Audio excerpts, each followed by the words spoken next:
राष्ट्रीय अल्पसंख्यक शैक्षणिक संस्था आयोग NCMEI के चेयरमैन जस्टिस नरेंद्र कुमार जैन ने शुक्रवार को मसूरी नगरपालिका परिषद के सभागार में सभी अल्पसंख्यक समुदायों तथा उनके शैक्षणिक संस्थानों से जुड़े लोगों से अल्पसंख्यकों से जुड़ी योजनाओं पर चर्चा की। उन्होंने कहा कि केंद्र सरकार ने 6 समुदायों मुस्लिम, ईसाई, सिख, जैन, बौद्ध और पारसी को धार्मिक अल्पसंख्यक घोषित किया हुआ है। केंद्र ने भाषाई अल्पसंख्यक घोषित नहीं किया है। अल्पसंख्यक समुदायों को सरकारी योजनाओं का लाभ लेना चाहिए। राज्य सरकार जमीन का पट्टा व्यक्ति के नाम होने पर मदरसा बनाने के लिए 20 लाख रुपए मुहैया कराती है। NCMEI योजना में अल्पसंख्यक वर्ग को सस्ती दरों पर कर्ज मुहैया कराया जाता है। इस योजना का शुरुआती कोष 500 करोड़ रुपए था, जो अब बढ़कर 3,500 करोड़ रुपए हो गया है।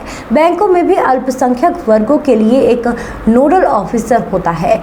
जैन ने कहा कि अगर अपने समुदाय के लिए कुछ करना चाहते हैं तो स्कूल और मेडिकल कॉलेज खोलें।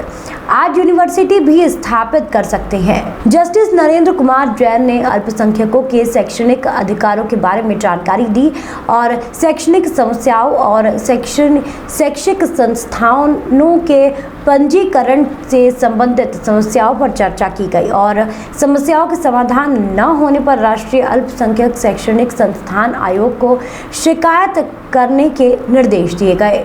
कम्युनिटी को कि वो अपने चॉइस के एजुकेशनल इंस्टीट्यूशन खोल सकेंगे।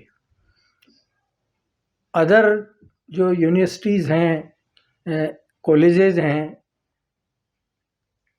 उन सभी जो शैक्षणिक संस्थान हैं उन्हें खोलने का अधिकार माइनॉरिटी को दिया गया। एक सिंगल पर्सन जो माइनॉरिटी का है, विदाउट एनी ट्रस्ट, सोसाइटी और चैरिटेबल कंपनी, क्योंकि प्रॉफिटेबल कंपनी को तो हम माइनॉरिटी स्टेटस देते नहीं हैं, तो एक सिंगल पर्सन माइनॉरिटी का यूनिवर्सिटी खोलने का अधिकार रखता है। तो इंडिया के अंदर 6 कम्युनिटी सेंट्रल लेवल पर माइनॉरिटी के अंतर्गत आती है, जिसमें सबसे पहले मुस्लिम, फिर क्रिश्चियन, फिर सिख, बौद्ध, पारसी और सबके बाद में 27 जनवरी 2014 को जैन्स को भी इसमें इंक्लूड किया गया है। तो अभी सेंट्रल लेवल पे 6 जो रिलीजियस माइनॉरिटी है उनको माइनॉरिटी का दर्जा मिला हुआ है। 2 तरह की माइनॉरिटी होती है, एक लिंग्विस्टिक माइनॉरिटी, भाषाई जिसे अल्पसंख्यक बोलते हैं, और एक धार्मिक आधार पे अल्पसंख्यक। तो ये 6 जो हैं रिलीजियस माइनॉरिटी, इनको सेंट्रल गवर्नमेंट ने माइनॉरिटी का दर्जा दिया हुआ है अब तक, परंतु सेंट्रल के द्वारा किसी भी भाषाई आधार पर माइनॉरिटी का दर्जा किसी को अभी तक नहीं दिया। अवेयरनेस पैदा हो, और जो स्कीम्स हैं गवर्नमेंट की, कई तरह की स्कीम्स सेंट्रल गवर्नमेंट चलाती है, बहुत सी स्कीम्स स्टेट गवर्नमेंट चलाती है, उनका ज़्यादा से ज़्यादा फ़ायदा लोग लें। देखो, गवर्नमेंट की तरफ से हर डिस्ट्रिक्ट में एक सोशल वेलफेयर ऑफिसर बोल लो, माइनॉरिटी वेलफेयर ऑफिसर बोल लो, कहीं MHRD बोलते हैं, ह्यूमन रिसोर्स डेवलपमेंट बोलते हैं, उनका नाम कुछ भी रख दें, पर वेलफेयर ऑफ माइनॉरिटी के लिए हर डिस्ट्रिक्ट में एक ऑफिसर होता है जो इसी के लिए नियुक्त किया गया है।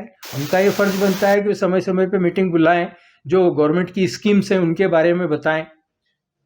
रोशनी है, सीखो कमाओ हो, उस्ताद योजना है, हमारी धरोहर है, नई मंजिल है, अलग से माइनॉरिटी कम्युनिटी के लिए जस्ट लाइक ए बैंक है, national commission, national finance development corporation है। ये केवल माइनॉरिटी के लिए है। रिजर्व बैंक ऑफ इंडिया का सर्कुलर है कि हर बैंक की शाखा के अंदर एक नोडल ऑफिसर होगा जो माइनॉरिटी कम्युनिटी को गाइड करेगा, इनके लिए क्या क्या फ़ायदे की चीज़ें हैं, किस तरह से ये लोन ले सकते हैं। हर बैंक की शाखा में एक नोडल ऑफिसर होगा। ये रिजर्व बैंक ऑफ इंडिया का सर्कुलर है। तो इन सब का अवेयरनेस पैदा हो, हम तो यही चाहते हैं।